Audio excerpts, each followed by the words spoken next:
യുകെയിൽ നിലവിലുള്ള കർശനമായ കുടിയേറ്റ വിസ നയങ്ങളുടെ പശ്ചാത്തലത്തിൽ ഇന്ത്യയിലേക്ക് മടങ്ങുന്ന വിദ്യാർത്ഥികളും തൊഴിലാളികളും നേരിടുന്ന ആശങ്കകൾ പരിഹരിക്കാൻ കേന്ദ്ര സർക്കാർ അടിയന്തരമായി ഇടപെടണമെന്ന് ആവശ്യപ്പെട്ട് Kerala Congress M chairman Jose K Mani MP വിദേശകാര്യ മന്ത്രി എസ് ജയശങ്കറിന് കത്തയച്ചു.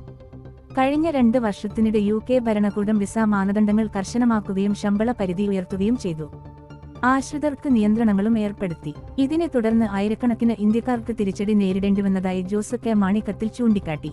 ഏറ്റവും പുതിയ ഔദ്യോഗിക കണക്കുകൾ പ്രകാരം കഴിഞ്ഞ 1 വർഷത്തിനിടെ ഉന്നത വിദ്യാഭ്യാസത്തിനായി യുകെയിലേക്ക് പോയിരുന്ന ഏകദേശം 51,000 ഇന്ത്യൻ വിദ്യാർത്ഥികൾ ഇന്ത്യയിലേക്ക് മടങ്ങിയെത്തിയിട്ടുണ്ട്.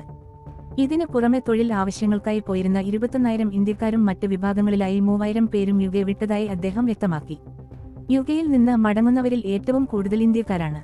ഇന്ത്യൻ വിദ്യാർത്ഥികളും പ്രൊഫഷണലുകളും യുകെയുടെ ഉന്നത വിദ്യാഭ്യാസ മേഖലക്കും തൊഴിൽ മേഖലക്കും വലിയ സംഭാവന നൽകിയവരാണ്. പുതിയ നയപരിഷ്കാരങ്ങൾ അവരുടെ ഭാവിയെ അനിശ്ചിതത്വത്തിലാക്കിയതായി ജോസ് കെ മാണി പറഞ്ഞു. ഇന്ത്യൻ വിദ്യാർത്ഥികളുടെയും തൊഴിലാളികളുടെയും ആശങ്കകൾ പരിഹരിക്കുന്നതിനായി യുകെ ഭരണകൂടവുമായി ഉചിതമായ നയതന്ത്ര ഇടപെടൽ നടത്തണമെന്ന് അദ്ദേഹം വിദേശകാര്യ മന്ത്രിയോട് ആവശ്യപ്പെട്ടു. നാട്ടിലേക്ക് മടങ്ങിയെത്തുന്ന ഇന്ത്യക്കാരുടെ പുനരധിവാസത്തിനും ഉൽപ്പാദനപരമായ സാമൂഹിക സാമ്പത്തിക സംയോജനത്തിനുമായി കേന്ദ്ര സർക്കാർ പ്രത്യേക പദ്ധതികൾ ആവിഷ്കരിക്കണം.